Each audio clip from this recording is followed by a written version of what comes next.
저는 고아원에서 자랐습니다. 마이너스 준호의 당당한 고백에 면접실이 순식간에 얼어붙는다. 강도연 회장이 떨리는 목소리로 묻는다.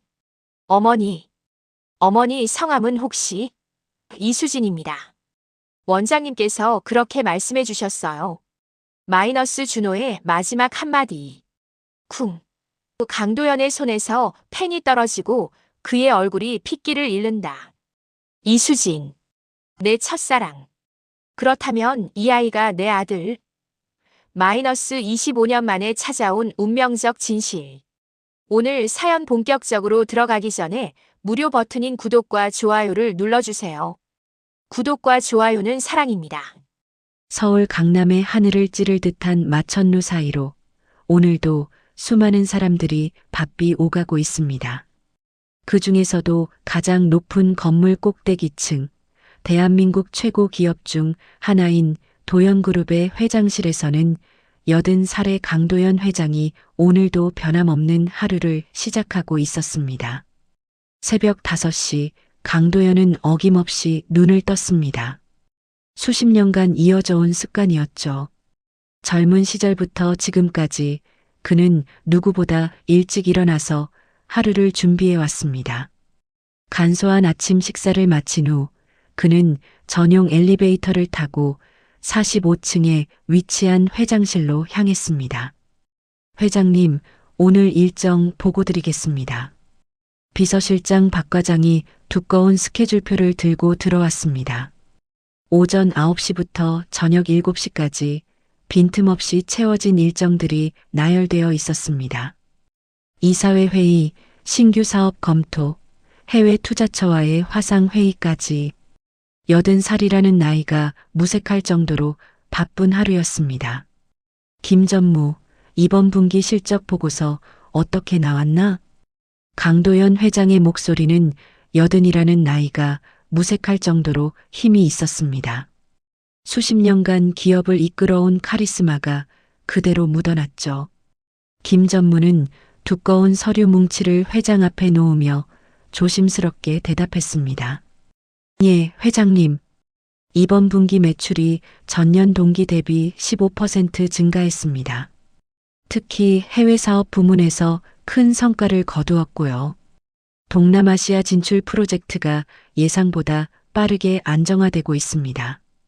강도연은 고개를 끄덕이며 서류를 천천히 넘겼습니다. 숫자들이 빼곡히 적힌 페이지마다 수십억, 수백억 원이라는 거래 금액들이 나열되어 있었습니다. 그에게는 이미 익숙한 풍경이었죠. 하지만 오늘따라 그의 마음 한편에는 묘한 공허감이 자리 잡고 있었습니다. 그런데 회장님, 요즘 젊은 직원들이 회사 문화에 대해 불만을 토로하는 경우가 많아졌습니다. 워라밸이니 수평적 조직 문화니 하는 것들 말입니다. 김전무의 말에 강도연은 잠시 생각에 잠겼습니다. 시대가 변하고 있다는 걸 그도 잘 알고 있었습니다. 하지만 동시에 변하지 않는 것들도 있다고 믿었죠. 사람은 결국 돈으로 움직이지만 내 마음 한쪽엔 늘 빚이 있지. 강도연이 중얼거리듯 말했습니다. 김전무는 회장의 말을 제대로 듣지 못했는지 고개를 갸우뚱했습니다. 죄송합니다, 회장님. 다시 한번 말씀해 주시겠습니까? 아니야, 별것 아니네. 그런데 김전무, 자네는 왜 이 회사에 다니나? 갑작스러운 질문에 김전무는 당황했습니다. 하지만 곧 진지하게 대답했습니다. 저는 안정된 생활을 위해서, 그리고 제 가족들을 위해서입니다.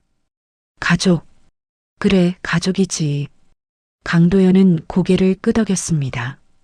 가족이라는 말이 그의 마음을 복잡하게 만들었습니다. 수고했으니 가서 쉬게. 김전무가 나간 후 강도연은 혼자 남은 회장실에서 창밖을 내다보았습니다. 저 멀리 한강이 흘러가고 수많은 사람들이 개미처럼 움직이고 있었습니다. 그 모든 것이 자신의 손 안에 있다고 해도 과언이 아니었지만 왜인지 마음은 허전했습니다. 점심시간이 되자 강도연은 평소와 다른 행동을 했습니다. 임원 식당 대신 회사 근처의 작은 국밥집으로 향한 것이었죠. 경호원들의 만류에도 불구하고 그는 고집을 부렸습니다. 이사님, 안전상 문제가 있을 수 있습니다. 괜찮네. 가끔은 서민들과 같은 음식을 먹어야 사람 냄새를 잃지 않아. 국밥집에서 만난 것은 평범한 사람들의 소소한 대화였습니다. 아이 교육비 걱정, 노후 준비 이야기, 건강 문제까지. 강도연은 조용히 그들의 대화를 들으며 자신의 삶을 돌아보았습니다. 오후가 되자 강도연의 마음은 더욱 무거워졌습니다. 연이은 회의들 속에서 그는 자꾸만 다른 생각에 빠져들었습니다. 과연 자신이 지금까지 살아온 삶이 옳은 것이었을까? 돈과 권력을 쌓아 올리는 것이 정말 의미 있는 일이었을까? 밤이 되자 강도연은 집무용 책상 서랍에서 조심스럽게 편지 뭉치를 꺼냈습니다. 매달 정기적으로 받는 편지들이었죠. 발신자는 항상 같았습니다. 사랑의 고아원이라는 곳에서 보내온 감사 편지들이었습니다. 도연그룹 강도연 회장님께 안녕하세요. 저는 고아원에서 자라고 있는 12살 민수입니다. 회장님께서 보내주신 장학금으로 학교에 다닐 수 있게 되었습니다. 정말 감사합니다. 저도 커서 회장님처럼 다른 사람을 도울 수 있는 사람이 되고 싶습니다. 또 다른 편지에는 이런 내용이 적혀 있었습니다. 회장님, 저는 이제 대학교에 입학했습니다. 고아원에서 나와 혼자 살아가는 게 무섭기도 하지만 회장님의 도움 덕분에 꿈을 포기하지 않을 수 있었습니다. 언젠가 꼭 보답하겠습니다.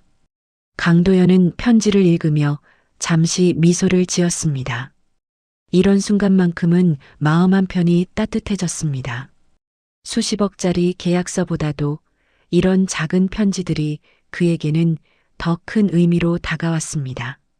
하지만 그 순간도 잠시 회장실 문이 벌컥 열리며 날카로운 목소리가 울려 퍼졌습니다.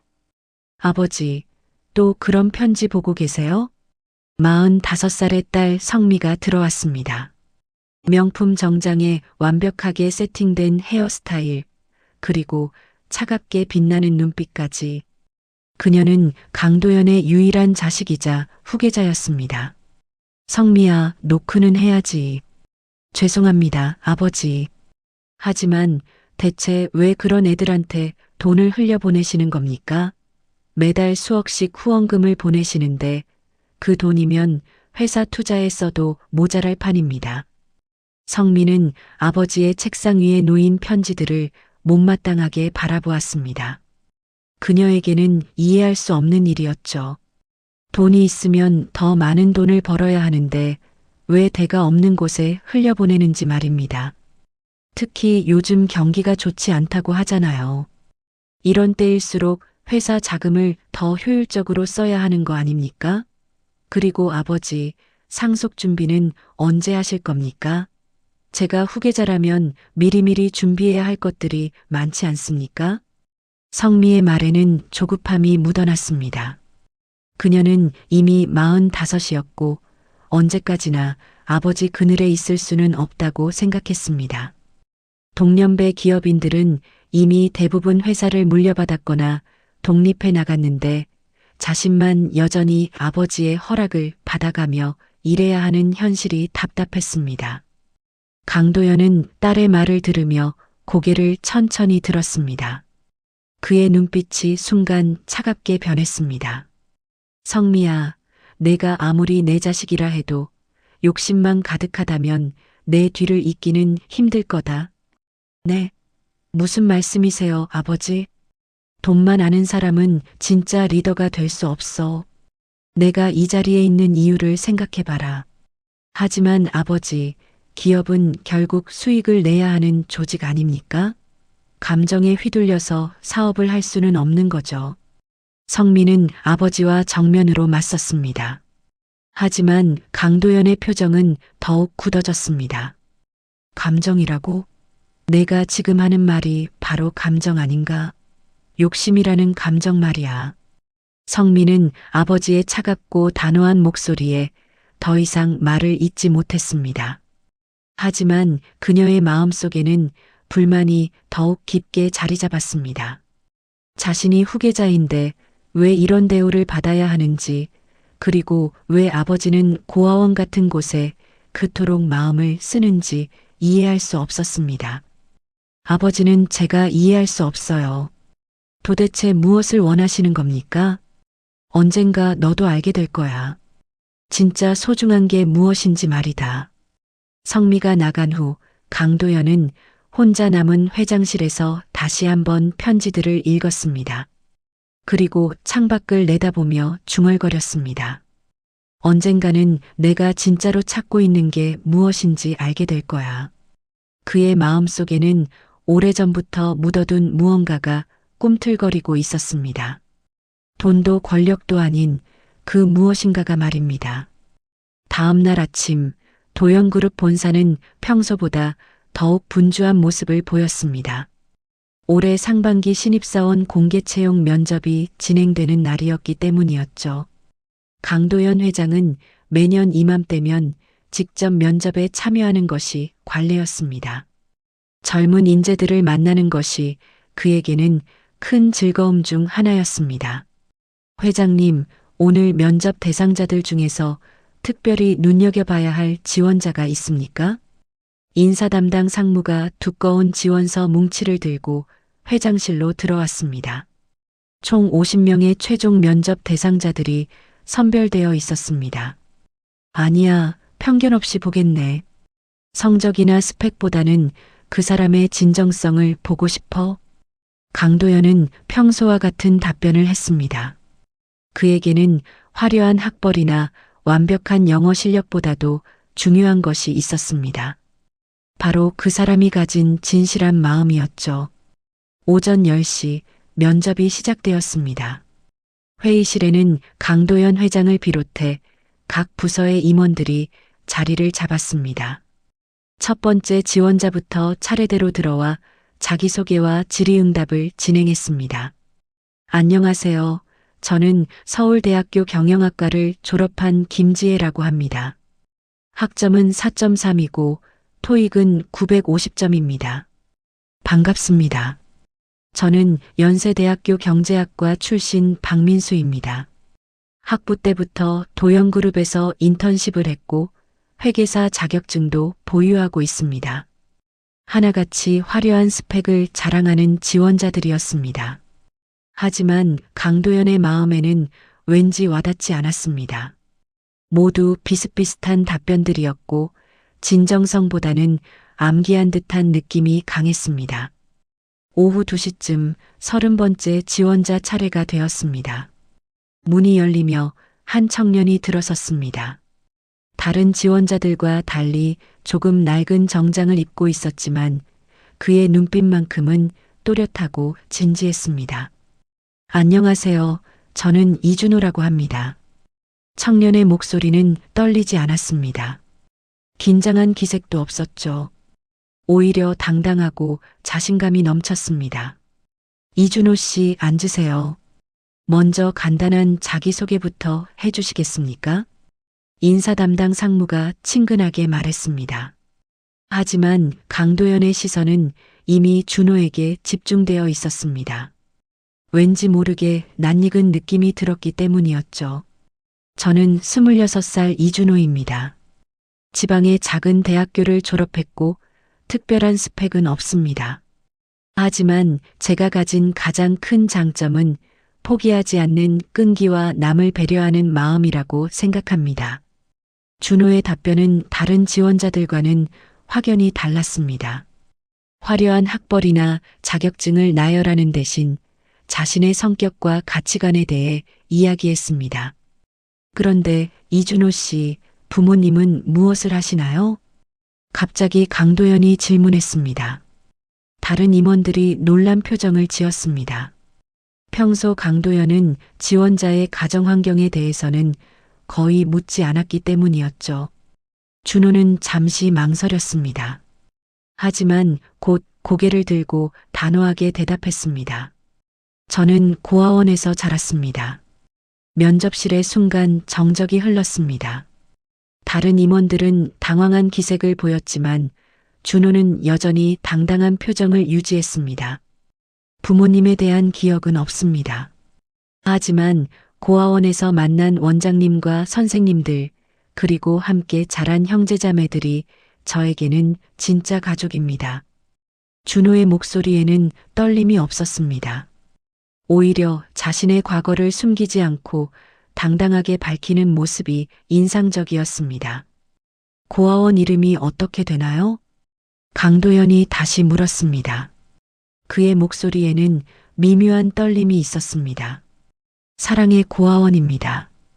원장님께서 지어주신 제 이름은 이준호입니다.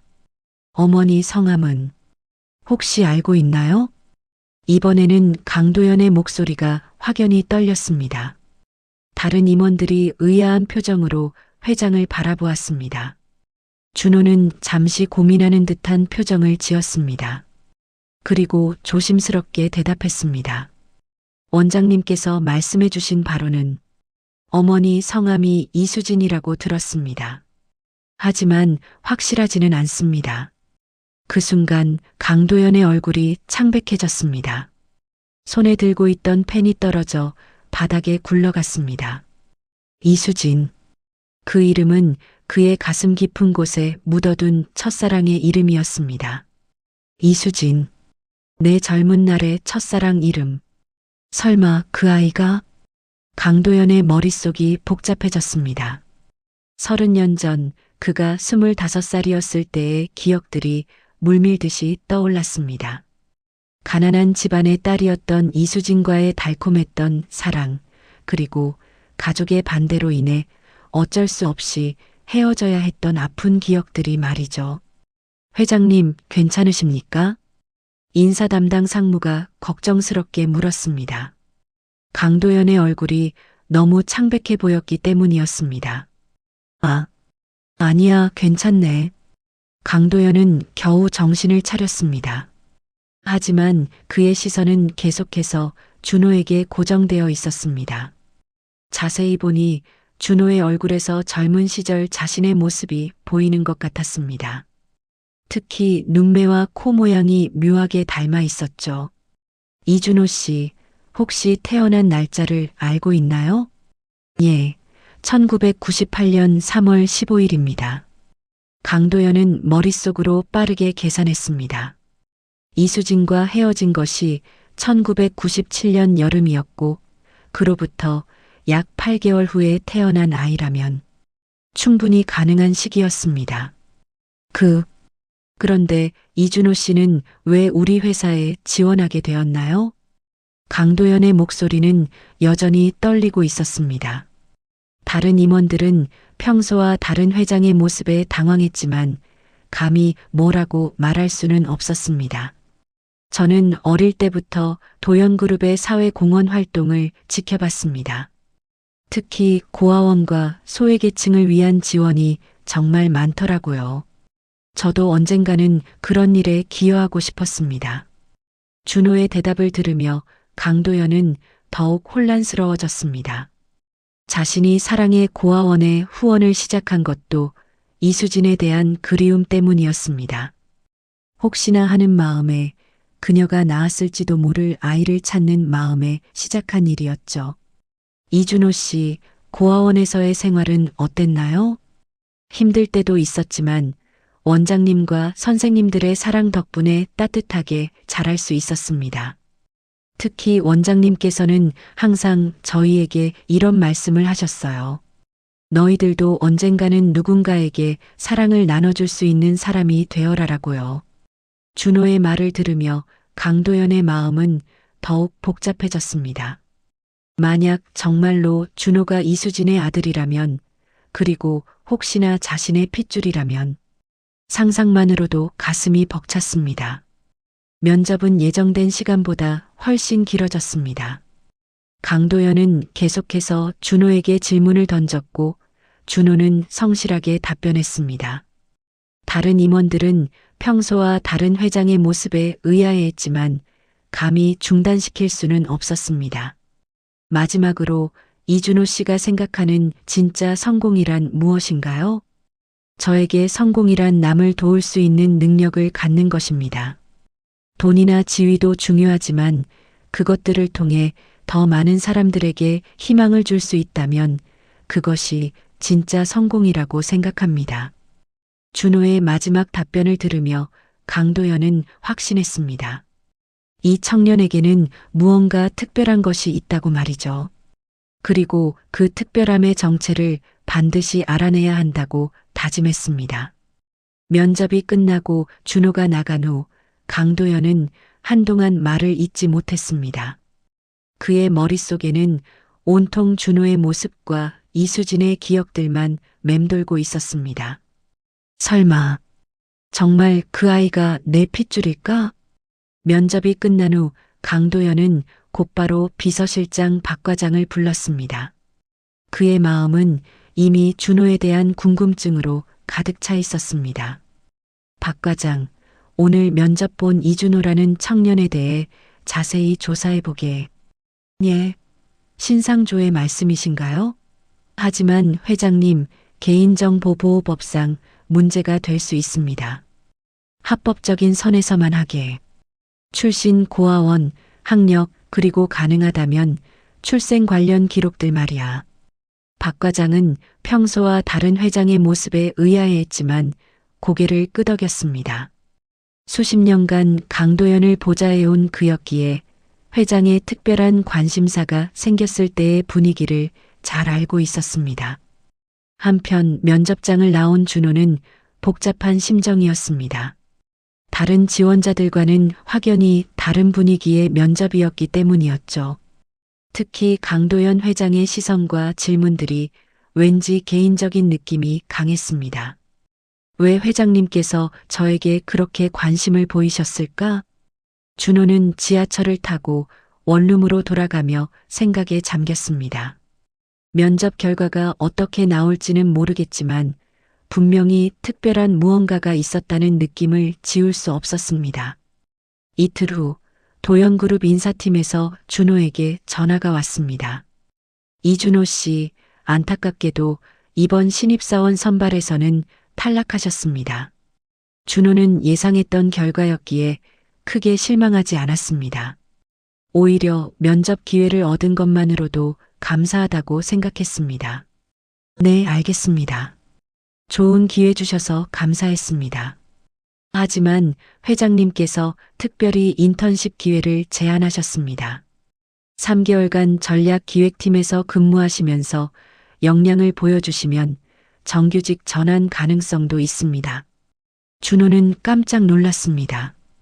탈락했는데도 인턴 기회를 주다니 이해할 수 없는 일이었습니다. 정말인가요? 하지만 저는 면접에서 떨어졌는데 회장님의 특별한 배려입니다. 내일부터 출근 가능하신가요? 준호는 망설임 없이 대답했습니다. 네, 감사합니다. 열심히 하겠습니다. 하지만 이 소식을 들은 성미의 반응은 달랐습니다.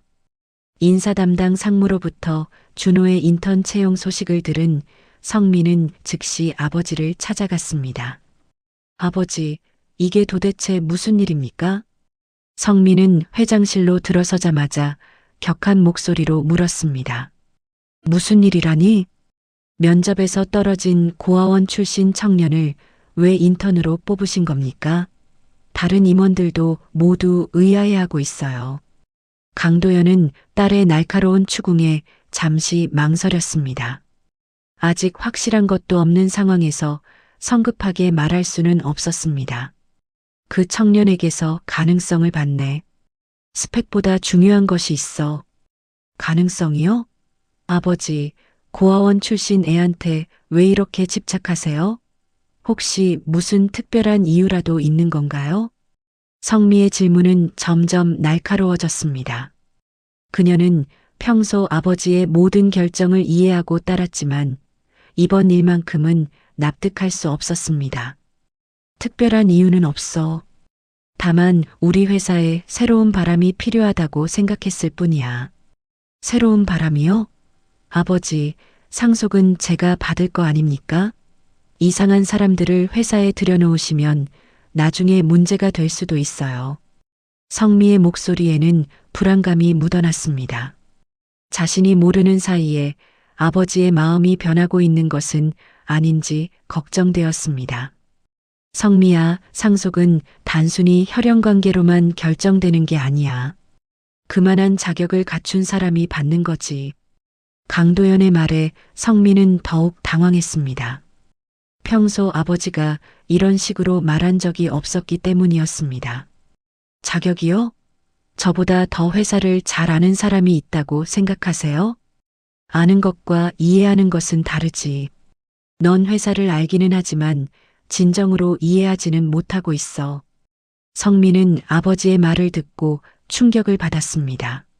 자신이 그동안 아버지 옆에서 배우고 노력해온 것들이 모두 무의미하다는 뜻으로 들렸기 때문이었습니다. 그날 밤 성민은 혼자 남아 깊은 생각에 잠겼습니다. 그리고 은밀히 이준호에 대한 조사를 시작하기로 마음먹었습니다.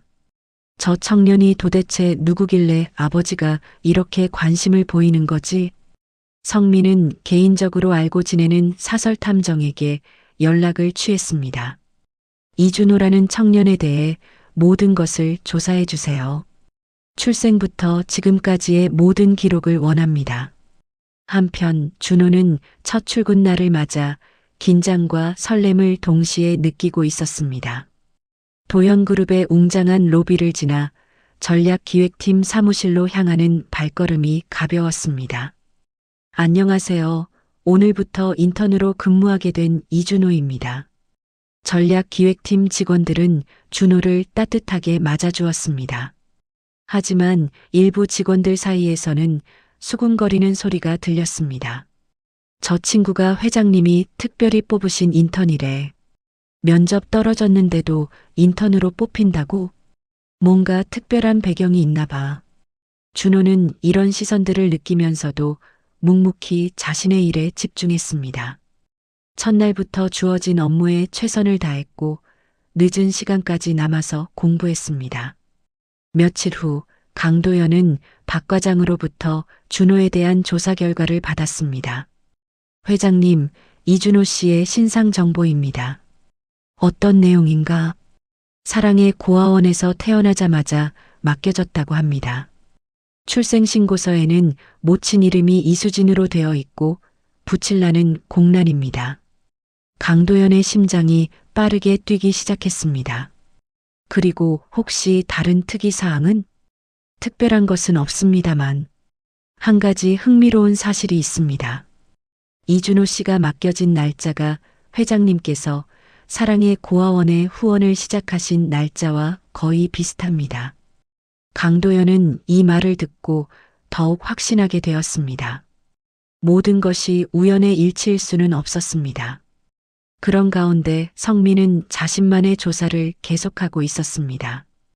그리고 점점 불길한 예감이 들기 시작했습니다. 만약 저 청년이 아버지와 특별한 관계라면 성민은 상상만으로도 끔찍했습니다. 자신의 상속권이 위협받을 수도 있다는 생각이 들었기 때문이었습니다. 절대 그런 일은 일어나게 할 수 없어. 저 청년의 정체를 반드시 파헤쳐서 아버지 곁에서 떼어놓고 말 거야. 성미의 눈빛이 차가워졌습니다.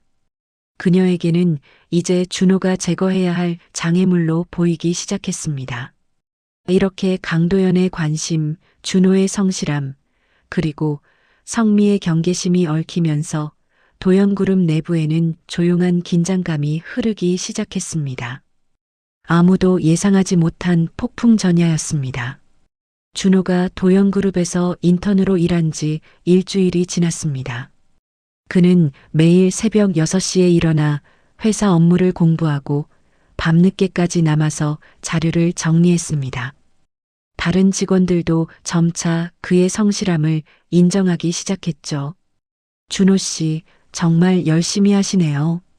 벌써 이 정도 수준이면 신입사원 못지않은데요? 전략기획팀 차장이 준호의 보고서를 보며 감탄했습니다. 단순한 자료 정리가 아니라 나름의 분석과 의견까지 담겨 있었기 때문이었습니다. 감사합니다. 더 열심히 하겠습니다. 준호는 겸손하게 대답했지만 마음 한편으로는 뿌듯함을 느꼈습니다. 고아원에서 나와 혼자 살아가며 쌓아온 모든 경험들이 이제야 빛을 발하는 것 같았습니다. 한편 강도연은 매일같이 준호의 근무 상황을 은밀히 확인했습니다. 직접 나서지는 않았지만 박 과장을 통해 준호의 하루하루를 보고받았습니다. 회장님, 이준호 씨는 정말 모범적입니다. 지각이나 조퇴는 한 번도 없고 오히려 다른 직원들보다 일찍 와서 늦게 가더군요. 그래. 다른 직원들과의 관계는 어떤가? 처음에는 약간의 시선들이 있었지만 이제는 모두들 인정하는 분위기입니다. 특히 어려운 일이 있으면 먼저 나서서 도와주더라고요. 강도연은 이런 보고를 들을 때마다 마음이 복잡해졌습니다. 준호에 대한 확신은 점점 강해졌지만 아직 확실한 증거는 없었습니다. 그래서 결국 직접 확인해 보기로 마음먹었습니다. 주말이 되자 강도연은 혼자 차를 몰고 사랑의 고아원으로 향했습니다. 서울 외곽에 위치한 작은 고아원이었죠. 그가 지난 20여 년간 꾸준히 후원해온 곳이었지만 직접 방문한 것은 처음이었습니다. 어머, 강도연 회장님이시네요. 고아원 원장 김 원장이 깜짝 놀라며 강도연을 맞았습니다. 60대 중반의 자애로운 얼굴을 가진 여성이었습니다. 원장님, 갑자기 찾아와서 죄송합니다. 아니에요. 오히려 감사하죠. 그동안 도움을 많이 받았는데 직접 인사도 못 드렸었거든요. 김 원장은 강도연을 원장실로 안내했습니다. 소박하지만 정돈된 공간이었고 벽에는 아이들의 그림과 사진들이 가득 붙어 있었습니다. 원장님, 사실 오늘 특별한 일이 있어서 왔습니다. 네, 말씀하세요. 강도연은 잠시 망설였습니다. 어떻게 말을 꺼내야 할지 고민스러웠습니다. 준호. 이준호라는 아이에 대해서 여쭤보고 싶어서요. 김 원장의 표정이 순간 굳었습니다. 그녀는 컵을 들고 있던 손을 살짝 떨었습니다. 준호. 말씀이신가요?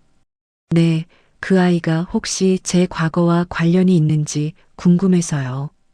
김 원장은 한동안 말을 잇지 못했습니다. 그녀의 눈빛에는 복잡한 감정들이 교차했습니다.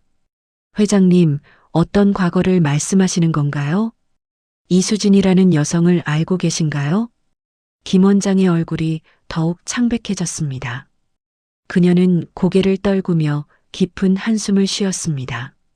회장님, 원장님, 제발 솔직하게 말씀해 주세요. 준호가 이수진의 아들인가요?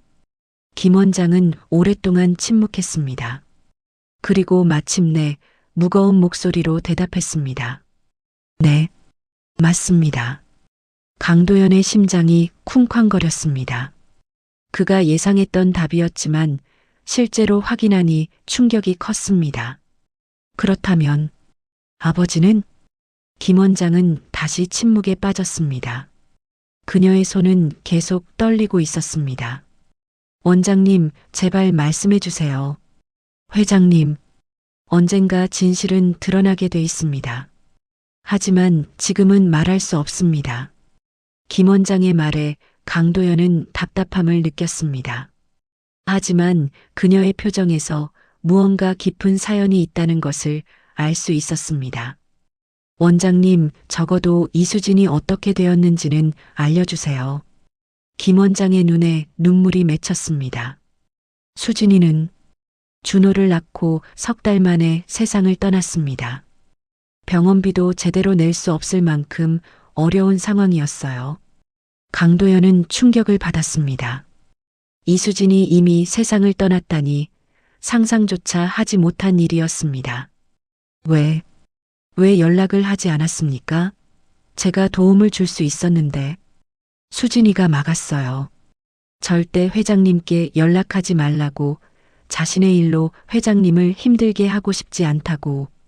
강도연은 자리에서 일어나 창밖을 바라보았습니다.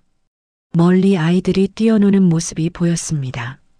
그 중에서도 어린 시절 준호의 모습을 상상해 보니 가슴이 아팠습니다. 그런데 원장님, 준호에게는 이런 사실을 알리셨나요? 아니요, 아직 말하지 않았습니다. 수진이가 부탁했거든요. 준호가 충분히 성장할 때까지는 진실을 숨겨달라고. 강도연은 이제야 모든 퍼즐이 맞춰지는 느낌이었습니다. 자신이 왜 그토록 사랑의 고아원에 마음이 끌렸는지, 왜 준호를 보는 순간 특별한 감정을 느꼈는지 이해할 수 있었습니다. 하지만 바로 그때 원장실 문 뒤에서 작은 움직임이 있었습니다.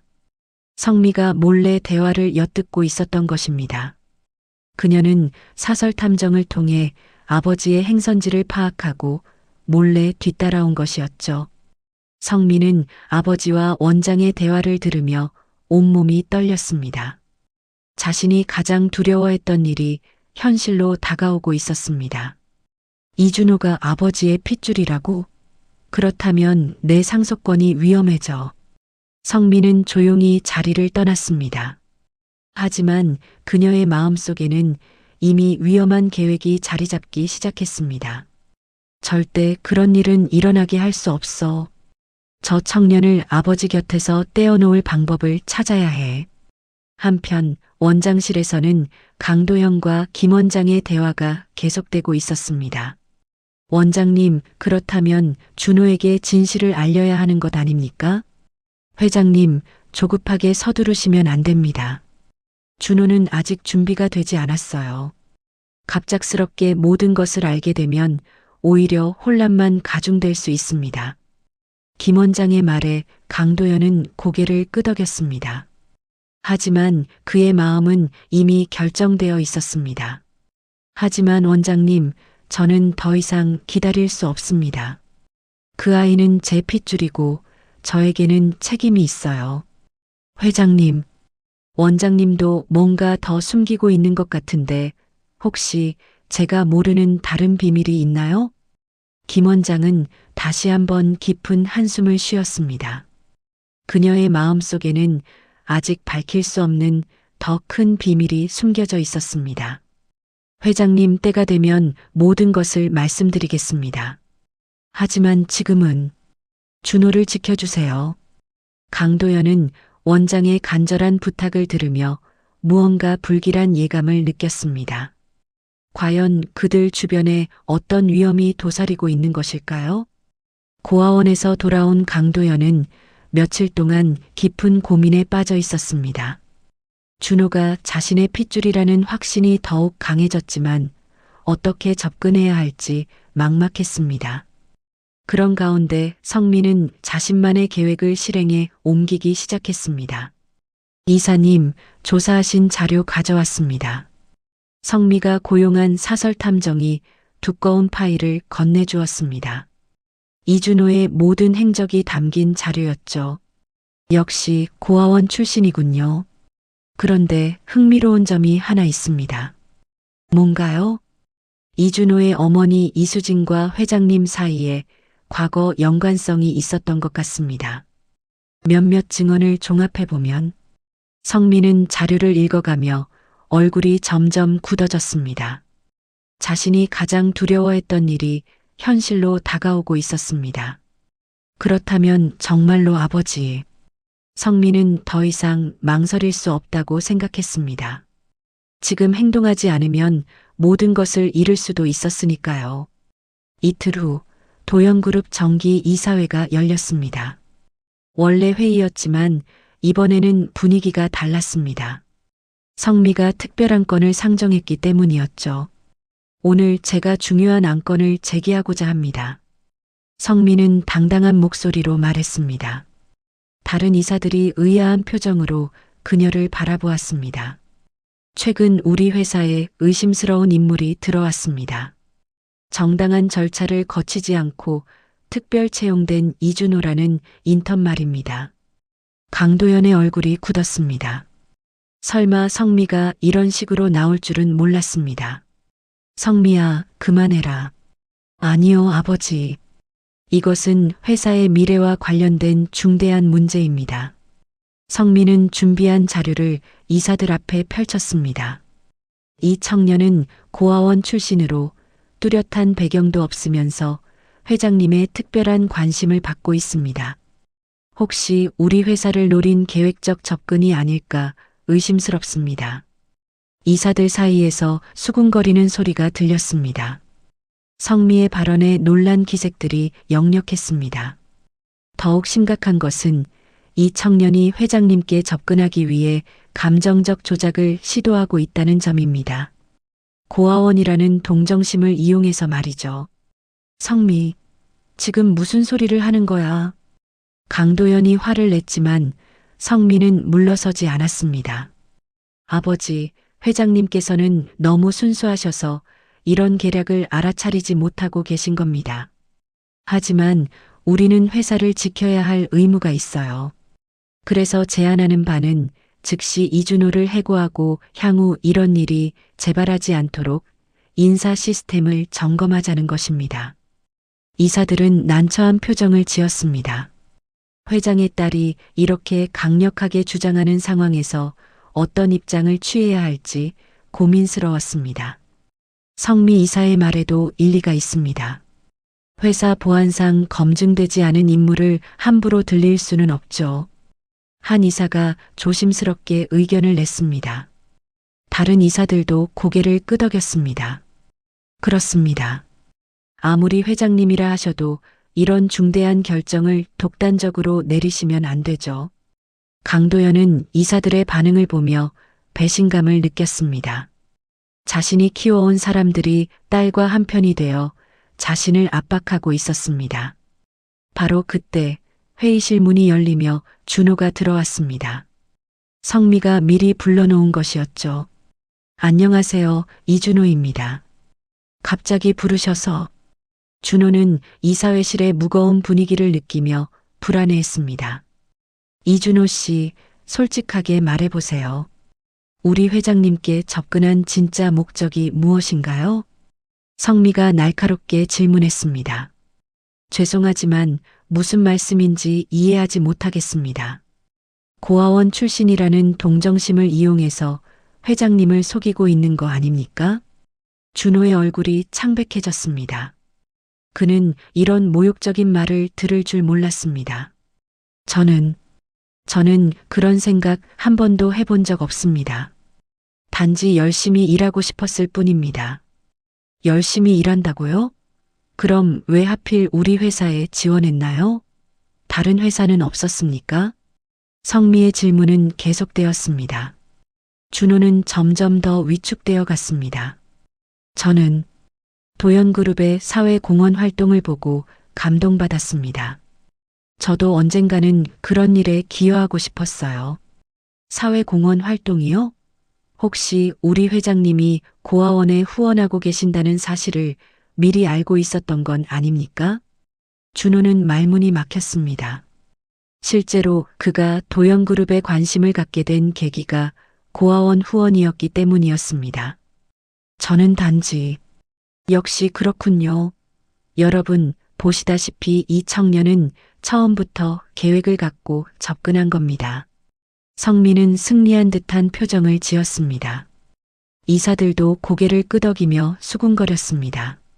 준호는 참을 수 없는 모욕감을 느꼈습니다.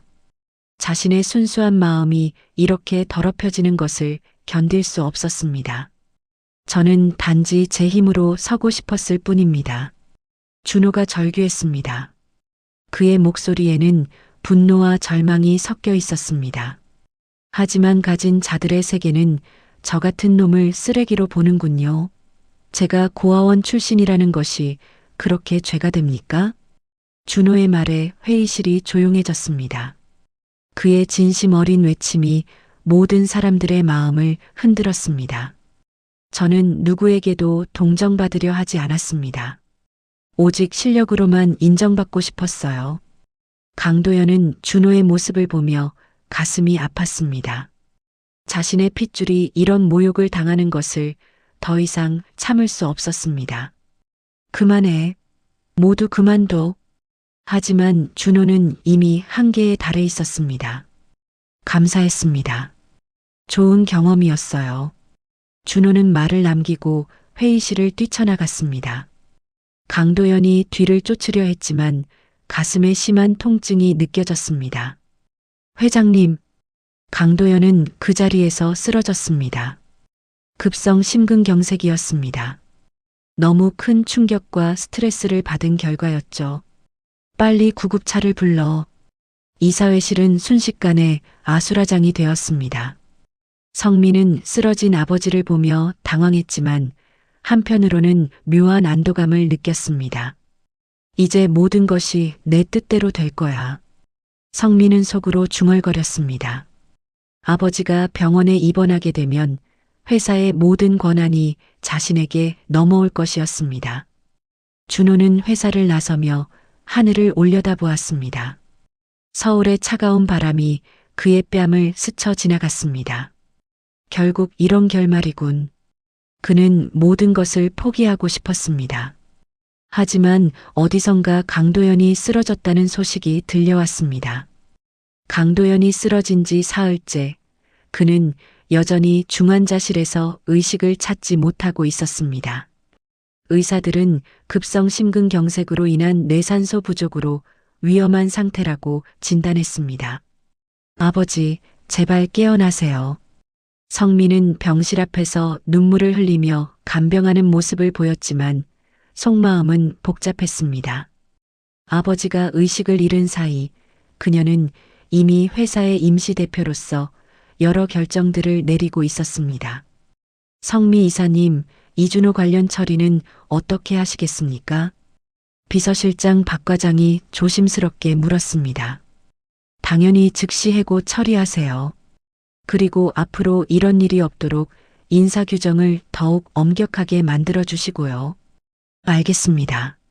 성민은 이제 모든 것이 자신의 뜻대로 되어간다고 생각했습니다.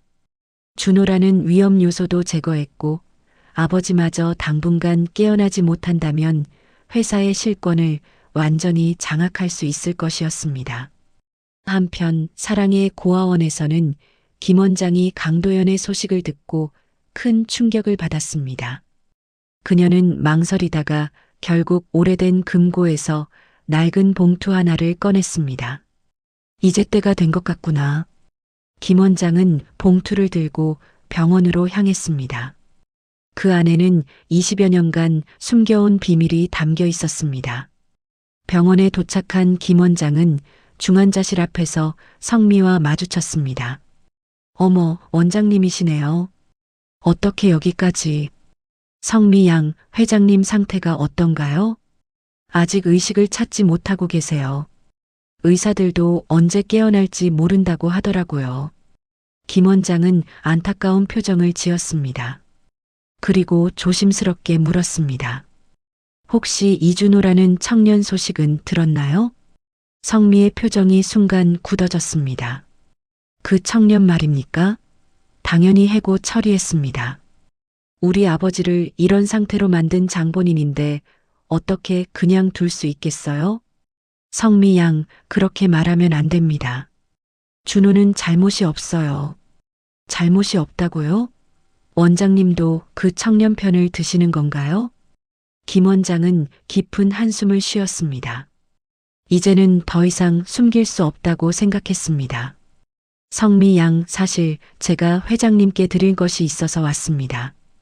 김 원장은 낡은 봉투를 꺼냈습니다. 겉면에는 긴급시에만 개봉이라고 적혀 있었습니다. 이게 뭔가요? 20여 년 전 준호가 고아원에 맡겨질 때 함께 온 서류들입니다. 성민은 불길한 예감이 들었습니다. 하지만 호기심을 참을 수 없었습니다. 제가 대신 받겠습니다. 아버지께서 의식을 찾으시면 전해드릴게요. 김 원장은 망설였지만 결국 봉투를 성미에게 건네주었습니다. 하지만 이것은 반드시 회장님만 보셔야 합니다. 다른 누구도 보면 안 돼요. 알겠습니다. 김 원장이 떠난 후 성민은 호기심을 참지 못하고 봉투를 열어보았습니다. 그 안에는 낡은 출생신고서와 몇 장의 편지가 들어 있었습니다. 출생신고서를 본 순간 성민은 온몸이 얼어붙는 느낌이었습니다. 출생아 이준호 모 이수진 부 강도현. 이럴 수가. 성미의 손이 떨렸습니다. 자신이 가장 두려워했던 일이 현실이었습니다. 준호는 정말로 아버지의 아들이었던 것입니다. 하지만 더 큰 충격은 그 다음에 있는 편지였습니다. 이수진이 죽기 전에 남긴 마지막 편지였죠. 도연아, 이 편지를 읽는다면 나는 이미 이 세상에 없을 거야. 우리 아들 준호를 부탁해. 하지만 그 아이가 성장할 때까지는 진실을 말하지 마. 그리고 편지를 끝까지 읽은 성민은 더욱 큰 충격에 빠졌습니다. 편지 마지막에는 이런 내용이 적혀 있었습니다. 그리고 성민은 사실 도연이의 친딸이 아니야. 내가 도연이와 사귀기 전에 도연이의 아내가 데려온 전 남편의 딸이지. 도연이는 성미를 친딸처럼 키웠지만 진짜 혈육은 준호뿐이야. 성민은 충격으로 인해 주저앉았습니다. 자신이 평생 믿어왔던 모든 것이 거짓이었다는 사실을 받아들일 수 없었습니다. 나는 아버지의 친딸이 아니라고. 성미의 머릿속이 하얗게 변했습니다. 그동안 당연하게 여겨왔던 상속권, 그리고 자신의 정체성까지 모든 것이 무너져 내렸습니다. 바로 그때 중환자실에서 강도연이 의식을 찾았다는 소식이 들려왔습니다. 성민은 서둘러 서류들을 봉투에 다시 넣었습니다. 성미야. 강도연은 약한 목소리로 딸을 불렀습니다. 아버지, 정신 차리셨군요. 걱정 많이 했어요. 성민은 평소와 같은 모습을 연기했지만 속마음은 복잡했습니다. 준호는 어떻게 됐나? 강도연의 첫 번째 관심사는 준호였습니다. 성민은 이를 보며 더욱 확신했습니다. 아버지는 이미 진실을 알고 있었던 것입니다. 해고 처리했습니다.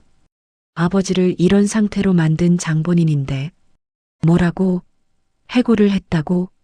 강도연이 흥분하며 일어나려 했습니다. 하지만 몸에 연결된 각종 장비들 때문에 제대로 움직일 수 없었습니다. 당장 그 결정을 취소해. 아버지, 진정하세요. 건강이 더 중요하잖아요. 성민은 아버지를 달랬지만 마음속으로는 다른 생각을 하고 있었습니다. 이제 준호가 진짜 위협이라는 것을 확실히 알았으니 더욱 철저히 제거해야 한다고 생각했습니다. 원장님이 오셨었어요. 이런 봉투를 주고 가시더라고요. 성민은 마치 처음 보는 것처럼 봉투를 건네주었습니다. 강도연은 떨리는 손으로 봉투를 받았습니다. 그리고 내용을 확인한 후 깊은 한숨을 쉬었습니다. 역시 그랬구나. 아버지, 그게 뭔가요? 성민은 모르는 척 물었습니다. 성미야, 내가 알아야 할 진실이 있다. 하지만 지금은 먼저 준호를 찾아야 해. 강도연의 목소리에는 절박함이 담겨 있었습니다. 그는 이제 더 이상 숨길 수 없다고 생각했습니다. 성민은 아버지의 모습을 보며 마음속으로 다짐했습니다. 절대 준호가 이 가족으로 돌아오게 할 수는 없어. 모든 수단을 동원해서라도 막아야 해. 강도연이 퇴원한 지 일주일 후 그는 준호를 찾기 위해 온갖 노력을 기울였습니다. 하지만 준호는 이미 서울을 떠나 고향으로 내려간 상태였습니다. 그동안 성민은 아버지를 지켜보며 자신만의 계획을 세우고 있었습니다. 아버지, 건강이 완전히 회복되지도 않으셨는데 너무 무리하세요. 성민은 겉으로는 걱정하는 딸의 모습을 보였지만 속으로는 아버지가 준호를 찾는 것을 막으려고 했습니다. 성미야, 넌 모를 거야. 내가 얼마나 그 아이를 찾고 싶어 하는지. 강도연의 목소리에는 깊은 회한이 묻어났습니다. 20여 년간 모르고 지낸 아들에 대한 그리움이 밤낮으로 그를 괴롭혔습니다. 이틀 후 드디어 준호가 발견되었습니다. 박 과장이 개인적으로 수소문한 결과 준호가 경상도의 작은 마을에 있다는 것을 알아낸 것이었습니다. 강도연은 즉시 준호에게 연락을 취했습니다. 준호야, 나다. 강도연이야. 전화 너머로 준호의 놀란 목소리가 들렸습니다. 회장님? 어떻게 제 번호를? 그런 건 중요하지 않아. 지금 당장 서울로 올라와라. 내게 할 말이 있다. 죄송하지만 저는 다시 그곳으로 갈 생각이 없습니다. 이미 충분히 상처받았거든요. 준호의 목소리에는 깊은 상처가 묻어났습니다. 그는 정말로 모든 것을 포기하고 싶어 했습니다. 준호야, 제발 한 번만 내 말을 들어다오. 내가 알아야 할 진실이 있어. 강도연의 간절한 목소리에 준호는 잠시 망설였습니다. 무슨 진실 말씀이신가요? 전화로는 말할 수 없는 일이야. 제발 와달라. 결국 준호는 강도연의 간청을 들어주기로 했습니다. 이틀 후 그는 다시 서울로 올라왔습니다. 강도연은 준호와의 만남을 위해 특별한 장소를 택했습니다. 바로 사랑의 고아원이었습니다. 그곳에서 모든 진실을 밝히는 것이 맞다고 생각했기 때문이었죠. 회장님, 왜 이곳에서? 준호야, 잠깐만 기다려라. 곧 중요한 사람이 올 거야. 얼마 후 성미가 도착했습니다. 그녀는 아버지의 부름을 받고 마지못해 온 것이었습니다. 아버지, 갑자기 고아원에 오자고 하시는 이유가 뭔가요? 성미는 준호를 보며 불쾌한 표정을 지었습니다. 성미야, 그리고 준호야.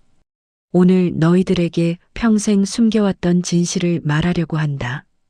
강도연의 목소리는 떨리고 있었습니다. 이제 더 이상 피할 수 없는 순간이 왔습니다. 준호야, 넌 내 피를 이은 아들이다. 준호는 깜짝 놀라며 강도연을 바라보았습니다. 네, 무슨 말씀이신가요? 내 어머니는 이수진이라는 여성이었어.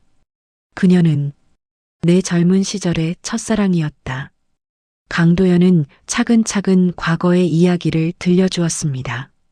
이수진과의 만남, 사랑, 그리고 가족의 반대로 인한 이별, 그리고 그녀가 아이를 낳고 세상을 떠났다는 사실까지. 그렇다면 제가 정말 회장님의, 그래, 넌 내 아들이자 손자다. 이수진과 내 사이에서 태어난 소중한 핏줄이야. 준호는 충격으로 말을 잇지 못했습니다. 평생 고아로 살아왔는데 갑자기 아버지가 나타났다는 사실이 믿어지지 않았습니다. 하지만 성미의 반응은 달랐습니다. 거짓말. 그럴 리가 없어요. 성미가 소리쳤습니다. 성미야, 이건 사실이야. 여기 증거도 있고. 아니에요. 저는 아버지의 친딸이에요. 상속은 제 것이어야 합니다. 성미는 자신이 이미 진실을 알고 있으면서도 끝까지 부인했습니다. 그때 김 원장이 나타났습니다. 그녀는 강도연이 부탁한 대로 모든 서류를 가져온 것이었습니다.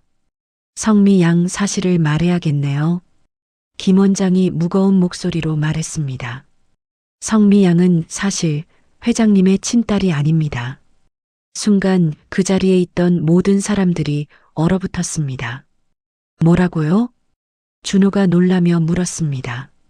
성미 양은 회장님의 아내가 전 남편과의 사이에서 낳은 딸입니다. 회장님께서 성미 양이 어렸을 때부터 친딸처럼 키우셨지만 진짜 혈육은 준호뿐입니다.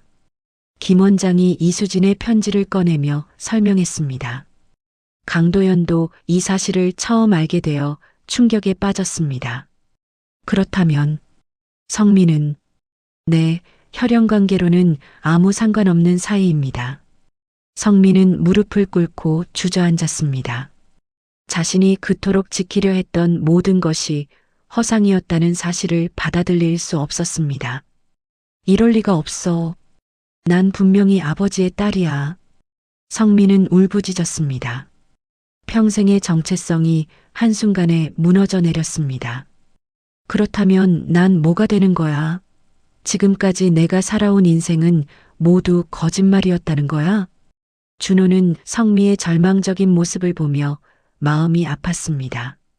혈연 관계는 아니지만 그녀도 피해자였기 때문입니다. 성미 씨, 저리 가. 당신 때문에 내가 이렇게 됐잖아. 성미는 준호를 향해 소리쳤습니다. 하지만 그녀의 분노는 준호가 아닌 자신의 운명을 향한 것이었습니다. 강도연은 복잡한 심정이었습니다. 진짜 아들을 찾은 기쁨과 동시에 그동안 딸처럼 키워온 성미에 대한 미안함이 밀려왔습니다. 성미야, 비록 피는 섞이지 않았지만 넌 여전히 내 딸이야. 아니에요. 혈연 관계가 없다면 저는 아무것도 아니잖아요. 성미는 더 이상 견딜 수 없다는 듯 자리를 떠났습니다. 그녀의 뒷모습에는 깊은 절망이 묻어났습니다. 준호는 갑작스럽게 변한 상황에 당황했습니다. 하지만 동시에 평생 궁금했던 자신의 정체성에 대한 답을 얻었다는 안도감도 느꼈습니다. 아버지.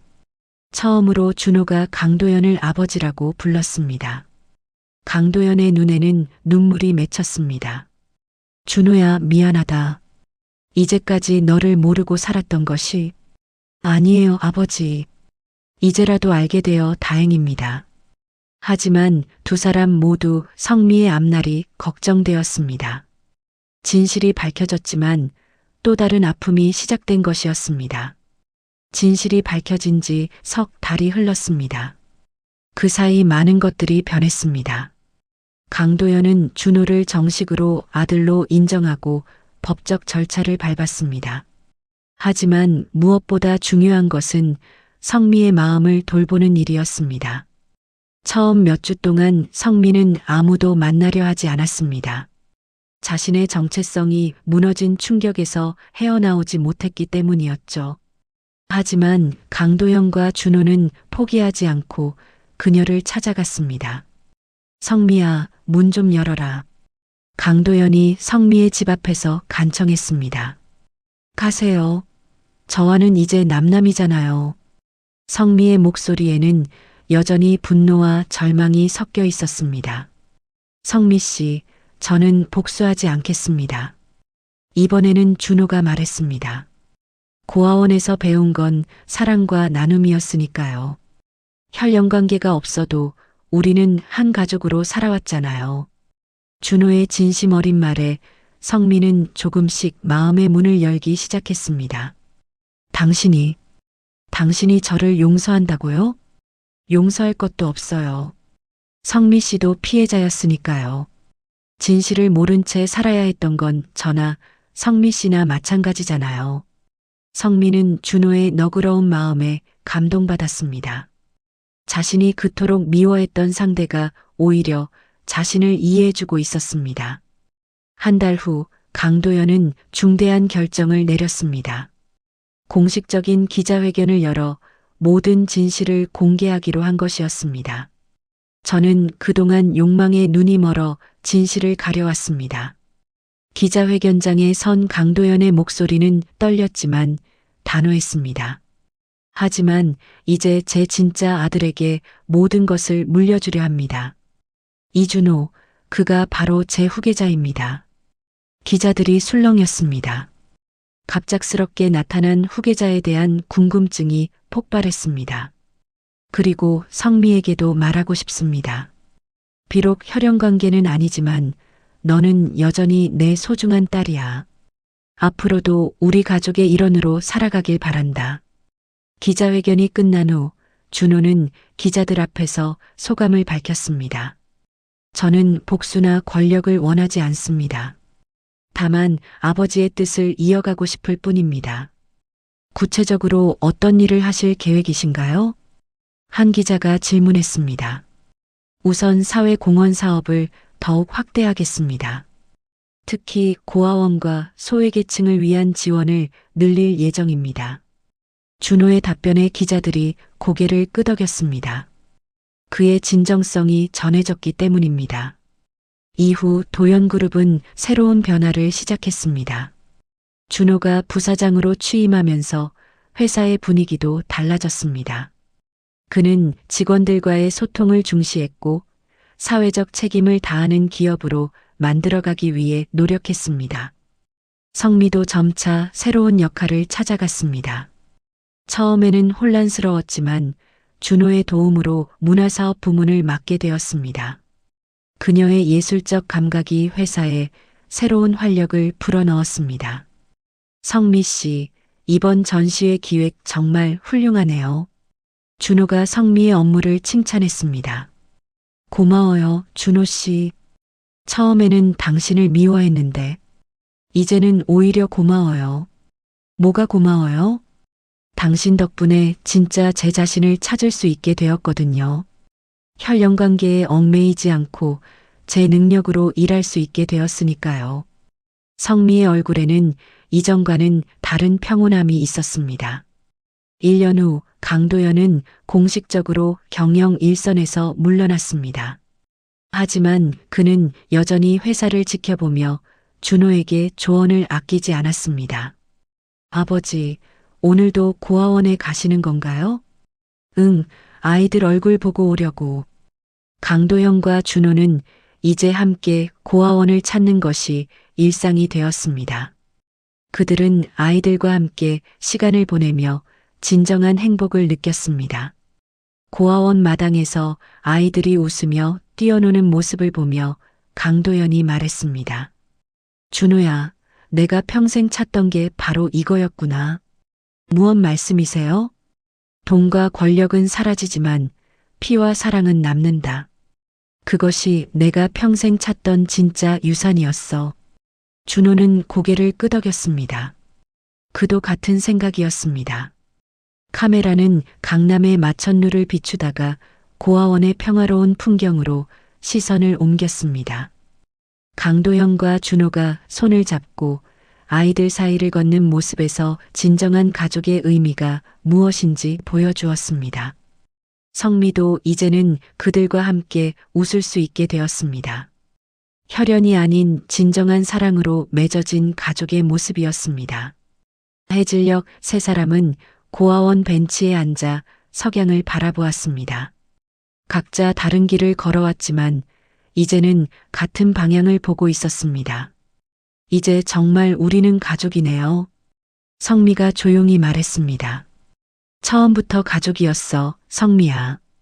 강도연이 대답했습니다. 준호는 아무 말 없이 미소만 지었습니다. 고아에서 재벌가의 아들이 된 기적 같은 인생이었지만 무엇보다 소중한 것은 이렇게 함께할 가족이 있다는 사실이었습니다. 돈과 권력의 세계에서 벌어진 치열한 갈등의 끝에서 결국 승리한 것은 사랑이었습니다. 진정한 가족의 의미를 깨달은 세 사람의 앞에는 희망찬 미래가 펼쳐져 있었습니다. 오늘 사연 재미있으셨어요? 여러분의 구독과 좋아요는 다음 영상을 만드는데 저에게 큰 힘이 됩니다. 시청해 주셔서 감사합니다.